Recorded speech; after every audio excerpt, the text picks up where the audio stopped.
Hey guys, Jack here, hope you're all doing well, and today some BF1 news hot off the presses regarding new maps, stats and servers. First things first, DICE revealed today that 13.2 million total players took part in the beta in a statistical breakdown post. It also goes on to show class diversity, no surprise there, Scout and Assault were the top two, followed by Support and then Medic, which was only used by 10% of people in the time they spent playing the game. Lots of interesting stats there, and I've linked it down in the description below if you want to check it out. Moving on, I know that Battlefield 1 hasn't released yet, but as with most games these days, we already know what content to expect down the line with DLC, and thankfully for BF1 it's good news. The first new map we'll get to play on is free for everyone to download in December, so roughly 2 months after the release of BF1 we're going to get a new map to play on called Giant Shadow. So Giant Shadow is a map set around the Battle of the Cell,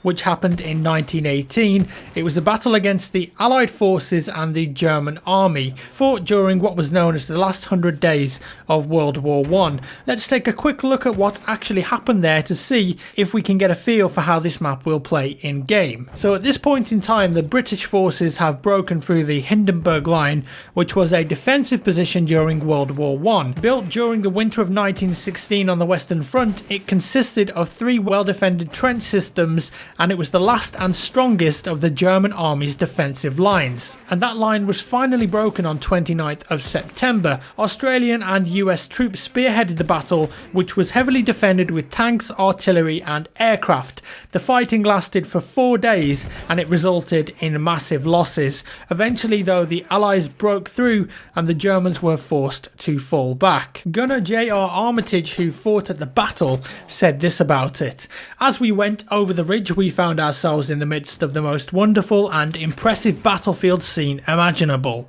It was a scene never to be forgotten, with infantry, tanks, guns, everything in action in a sort of inferno of smoke and shell bursts." Very vivid description there. And after breaking through the Hindenburg Line, British forces are now in pursuit of an important railway centre, and as the description of the map says for BF1, the battle moves out of the trenches and into open country, so think operations mode, where a massive crashed airship casts its shadow onto the battlefield. I think you can now see where the name Giant Shadow has come from. In my head I'm imagining something similar to St. Quentin's Scar when the airship has crashed down onto the map, but this time the map would be built around it, so it could offer up some interesting new gameplay opportunities. Now, we mentioned before that the British forces were making their way towards an important railway centre, and during the war the battle over the Kato-Wazin railway was very fierce, and that will form a pivotal part of this map, including the Behemoth, which will be an armoured train.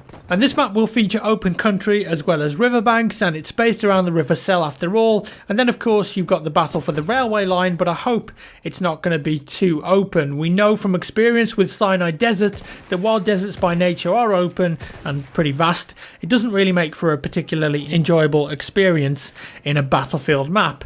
And fields, well, they tend to be very similar and open. The fallen airship though should provide a great deal of cover on the map. Let's remember something as well, this map is free. I know that Premium was recently announced and some people were surprised at that, I don't know why, but this has been a model for DICE and EA for some time now, but the difference is that it seems nowadays they are far more willing to provide players with free content, and we see that regularly with BF4 and Star Wars Battlefront that happened there too. I honestly believe that this will be the first of many free content drops and maps for Battlefield 1. Now then, custom servers, really hot topic at the moment in the Battlefield community. I'm going to keep this as short and as sweet as possible. Basically, some leaked info about BF1 servers appeared on Reddit. I believe it came from a server host saying that for PC servers in BF1 you're going to have less control for the person that's renting it, and also external programs like Archon and Procon will not be usable. Take it with a pinch of salt though, because nothing's officially confirmed yet, but being objective here, if it is true, I think that there's both positives and negatives here. Also, if you're on console console, this probably won't affect you at all. Currently on PC, Battlefield server admins have full control over their servers and the settings they want to use. They can set the player count even if it's too high for the game mode, they can tell vehicles to spawn in faster, they can ban certain weapons or gadgets with external scripts. As well as that, they've got stuff like third-party auto team balancers, and they can even not allow players onto a server to begin with if they've got a certain kill-death ratio or score per minute. Now, lots of people on PC really like this sort of control. If they're renting their own server and paying for it, then they want to be able to set it up exactly how they choose to see fit, and I totally get that. It's also great for building up a community or running community servers with an adjusted ranked preset. Some people actually like playing 3,000 tickets on Operation Locker for an hour, and also hosting events where game values are stretched to extremes like VIP or zombie mode, for example. So if these rumours are true, it looks like that stuff won't be possible in BF1 for ranked servers, and of course it presents other problems too. It could now be difficult to run, say, a 32 player server that mixes Conquest and Rush, with Rush now being limited to 24 players, and assuming that you aren't able to set it to 32, which of course we don't know yet,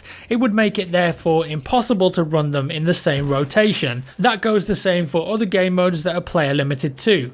The other thing that was questioned here is if admins will have full control over their server to kick and ban people. It's possible that if the server is set to ranked, that maybe they won't be able to, and I think that would be a big mistake. I don't think that's going to happen. I think if you rent a server, you'll still be able to kick and ban people, but we'll see. And ultimately, if you're paying for a server and you've got someone come on and they start griefing, trolling or cheating, then you should be able to get rid of them. I honestly think that that's your right if you're paying for it. So if these rumours are true, DICE better have some serious anti-cheat solutions that are consistently updated for PC, because we've already had cheaters in the BF1 alpha and beta. I've seen videos on YouTube saying that, though. I did hear that both of those builds of the game weren't running the full anti-cheat package though, so hopefully it's going to be better at launch. On the flip side, however, there are some positives for PC Battlefield players here if the rumours are true. Let's take a look at those now. So currently, because of the control that's allowed to rank servers in BF4 on PC, it can sometimes be a very frustrating experience when you're trying to find a server that just has normal tickets, normal rules, or the official preset, the way the game was designed and meant to be played. And I think that this is something people overlook when discussing this.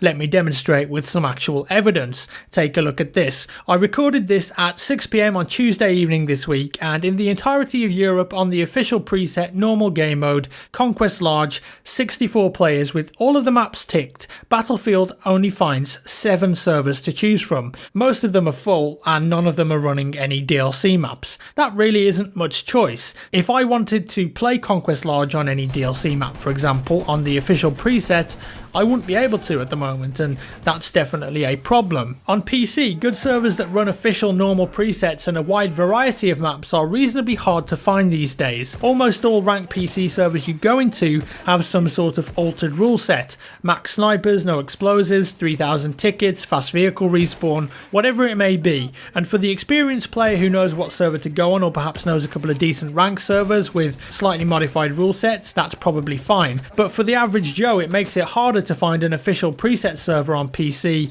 and also more importantly, it creates a different, inconsistent gameplay experience every time that you play. For example, I went into a server the other day and I was auto-killed by their plugin when I spawned. They didn't allow the Ace 23.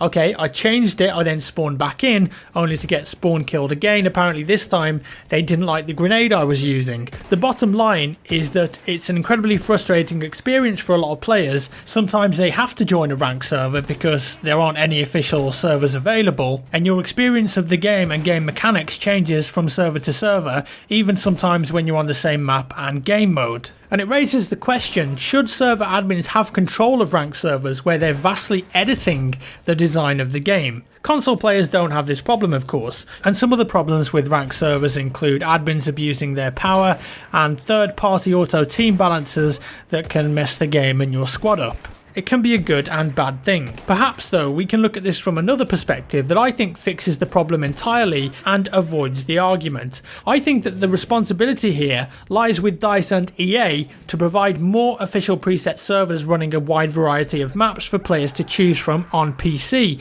and put them at the forefront of the game when you load it. That way ranked servers and official servers can remain as they are, and you can simply have a checkbox in the BF1 menu that says, hey, put me only on official servers please, or in the server browser a checkbox that says show me ranked servers as well, and then you can pick one to join knowing the rules. And you know what, I don't think that will be an issue in BF1 anyway, because based on the beta, there's going to be plenty of servers running the official preset for BF1 when it launches. There was loads to choose from, and I don't know about you, but in the alpha and the beta, personally, I loved that I could just click on Conquest and it would put me in a full game at the start of the round, and I could just get on playing the game with vanilla official rules, and each time I play, my expectancy is met. What I'm trying to say is that I never once had trouble finding an official preset server in the BF1 beta. Yes, they were the only ones available, but fingers crossed that the launch is like that too, and also that it remains easy to find an official preset match throughout the lifespan of the game and for DLC maps as well. Finally, I thought I should mention this because it gives us an idea of what options might be available in BF1. A screenshot was posted on Reddit of the server options from the BF1 beta, and if the rumours of no Archon or Procon are true, it seems like server admins will get in-game options instead to edit game values, restrict weapons and gadgets to stop the annoying situation of being killed by a plugin. There's a plethora of options to choose from if you look there. Kit toggling, hero toggling, classes of weapons, 3D spotting, friendly fire, bullet damage, all sort of stuff that can be changed by the looks of it. It's just all in game now rather than on Procon or Archon. But yes, that still does take away an element of control from admins. And again, positives and negatives there, in my opinion. There's no straight up correct answer here. Also, I really hope that we can still run passworded unranked servers to do stuff like filming on, because I think it would be a shame to miss those for sure. And if admins can't kick or ban from ranked servers, then that anti-cheat, it's got to be in tip-top condition and updated very, very regularly. And that's all for today, folks. Like I said, this is a very hot topic in the PC community because this sort of stuff is very important to a lot of PC Battlefield players out there. Either way, let me know your thoughts down below. If you enjoyed the video, give me a thumbs up. If you didn't, a thumbs down. Thanks for watching, guys, and I'll see you in the next one.